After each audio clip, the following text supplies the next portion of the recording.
Haleluya. Bersyukurlah kepada Tuhan, sebab Ia baik. Bahwasanya untuk selama-lamanya kasih setia-Nya. Siapakah yang dapat memberitahukan keperkasaan Tuhan, memperdengarkan segala pujian kepada-Nya? Berbahagialah orang-orang yang berpegang pada hukum, yang melakukan keadilan di segala waktu. Ingatlah aku, ya Tuhan, demi kemurahan terhadap umat-Mu. Perhatikanlah aku demi keselamatan daripada-Mu, supaya aku melihat kebaikan pada orang-orang pilihan-Mu, supaya aku bersukacita dalam sukacita umat-Mu, dan supaya aku bermegah bersama-sama milik-Mu sendiri. Kami dan nenek moyang kami telah berbuat dosa. Kami telah bersalah, telah berbuat fasik. Nenek moyang kami di Mesir tidak mengerti perbuatan-perbuatan-Mu yang ajaib. Tidak ingat besarnya kasih setia-Mu. Tetapi mereka memberontak terhadap Yang Maha Tinggi di tepi laut Teberau. Namun diselamatkannya mereka oleh karena namanya, untuk memperkenalkan keperkasaannya. Dihardiknya laut Teberau sehingga kering. Di bawahnya mereka berjalan melalui samudera raya, seperti melalui padang gurun. Demikian diselamatkannya mereka dari tangan pembenci. Ditebusnya mereka dari tangan musuh. Air menutupi para lawan mereka. Seorang pun daripada mereka tiada tinggal. Ketika itu, percayalah mereka kepada segala firman-Nya. Mereka menyanyikan puji-pujian kepada-Nya. Tetapi segera mereka melupakan perbuatan-perbuatannya dan tidak menantikan nasihat-Nya. Mereka dirangsang nafsu di padang gurun dan mencobai Allah di padang belantara. Diberikannya kepada mereka apa yang mereka minta, dan didatangkannya penyakit paru-paru di antara mereka. Mereka cemburu kepada Musa di perkemahan dan kepada Harun, orang kudus Tuhan. Bumi terbuka dan menelan Datan, menutupi kumpulan Abiram.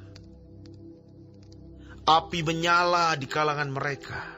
Nyala api menghanguskan orang-orang fasik itu. Mereka membuat anak lembu di Horeb dan sujud menyembah kepada patung tuangan. Mereka menukar kemuliaan mereka dengan bangunan sapi jantan yang makan rumput. Mereka melupakan Allah yang telah menyelamatkan mereka, yang telah melakukan hal-hal yang besar di Mesir. Perbuatan-perbuatan ajaib di tanah Ham, perbuatan-perbuatan dahsyat di tepi laut Teberau. Maka Ia mengatakan hendak memusnahkan mereka, kalau Musa, orang pilihannya, tidak mengetengahi di hadapannya, untuk menyurutkan amarahnya, sehingga Ia tidak memusnahkan mereka. Mereka menolak negeri yang indah itu, tidak percaya kepada firman-Nya. Mereka menggerutu di kemahnya dan tidak mendengarkan suara Tuhan. Lalu Ia mengangkat tangannya terhadap mereka untuk meruntuhkan mereka di padang gurun, dan untuk mencerai-beraikan anak cucu mereka ke antara bangsa-bangsa dan menyerahkan mereka ke pelbagai negeri. Mereka berpaut pada Baal Peor dan memakan korban-korban sembelihan bagi orang mati. mereka menyakiti hatinya dengan perbuatan mereka, maka timbullah tulah di antara mereka. Tetapi Pinehas berdiri dan menjalankan hukum, maka berhentilah tulah itu. Hal itu diperhitungkan kepadanya sebagai jasa turun-temurun untuk selama-lamanya. Mereka menggusarkan dia dekat air Meribah, sehingga Musa kena celaka karena mereka. Sebab mereka memahitkan hatinya, sehingga ia teledor dengan kata-katanya. Mereka tidak memunahkan bangsa-bangsa seperti yang diperintahkan Tuhan kepada mereka. Tetapi mereka bercampur baur dengan bangsa-bangsa dan belajar cara-cara mereka bekerja. Mereka beribadah kepada berhala-berhala mereka yang menjadi perangkap bagi mereka. Mereka mengorbankan anak-anak lelaki mereka dan anak-anak perempuan mereka kepada roh-roh jahat, dan menumpahkan darah orang yang tak bersalah, darah anak-anak lelaki dan anak-anak perempuan mereka, yang mereka korbankan kepada berhala-berhala Kanaan, sehingga negeri itu cemar oleh hutang darah. Mereka menajiskan diri dengan apa yang mereka lakukan dan berzina dalam perbuatan-perbuatan mereka.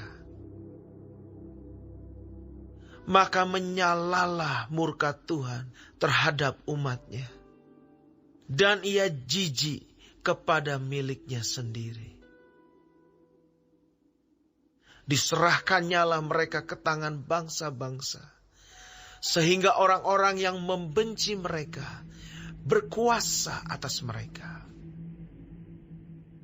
Mereka diimpit oleh musuhnya, sehingga takluk ke bawah kuasanya. Banyak kali dilepaskannya mereka, tetapi mereka bersikap memberontak dengan rencana-rencana mereka, tenggelam dalam kesalahan mereka. Namun ia menilik kesusahan mereka ketika ia mendengar teriak mereka.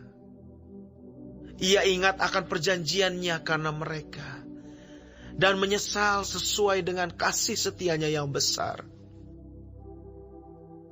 Diberinya mereka mendapat rahmat dari pihak semua orang yang menawan mereka. Selamatkanlah kami ya Tuhan, Allah kami, dan kumpulkanlah kami dari antara bangsa-bangsa, supaya kami bersyukur kepada nama-Mu yang kudus, dan bermegah dalam puji-pujian kepadamu. Terpujilah Tuhan, Allah Israel, dari selama-lamanya sampai selama-lamanya. Dan biarlah seluruh umat mengatakan, Amin, Haleluya.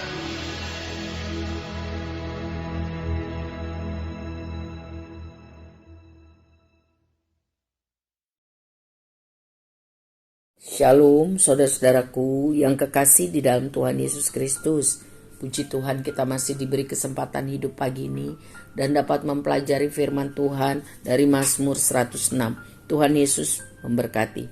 Mazmur ini mengingatkan kita kepada kebaikan Tuhan, kesabarannya yang luar biasa kepada Israel.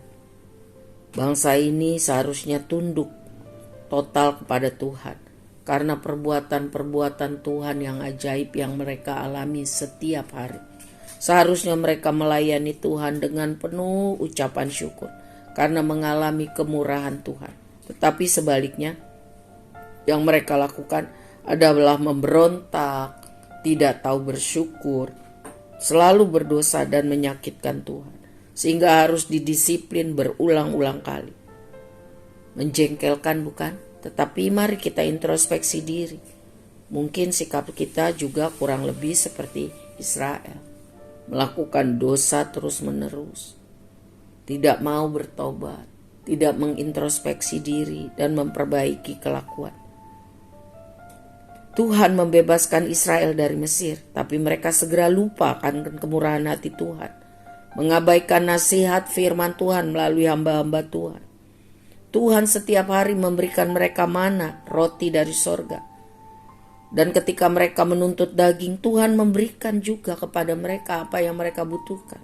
Tetapi mereka mengkritik Musa, mengkritik Harun.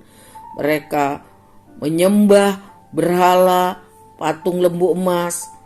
Mereka melawan dan tidak pernah bersyukur. Selalu bersungut-sungut dan merasa kurang. Hampir saja mereka semua dibinasakan jikalau Musa tidak berdoa syafaat mohon kemurahan Tuhan bagi mereka.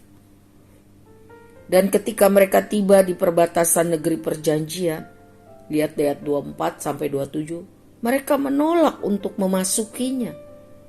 Karena takut tidak percaya kepada Tuhan yang sanggup menolong mereka. Sementara waktu mereka berkelana kembali ke padang gurun, mereka berkompromi dengan bangsa-bangsa yang tidak percaya kepada Tuhan. Mereka ikut-ikutan menyembah berhala-berhala bangsa-bangsa itu. Padahal yang memelihara mereka adalah Tuhan, pencipta langit dan bumi, yang mereka lihat sendiri keadaannya, kehadirannya melalui tiang awan dan tiang api setiap hari. Sikap mereka keras kepala sampai membuat Musa berdosa karena emosi. Tidak bisa menguasai perasaannya.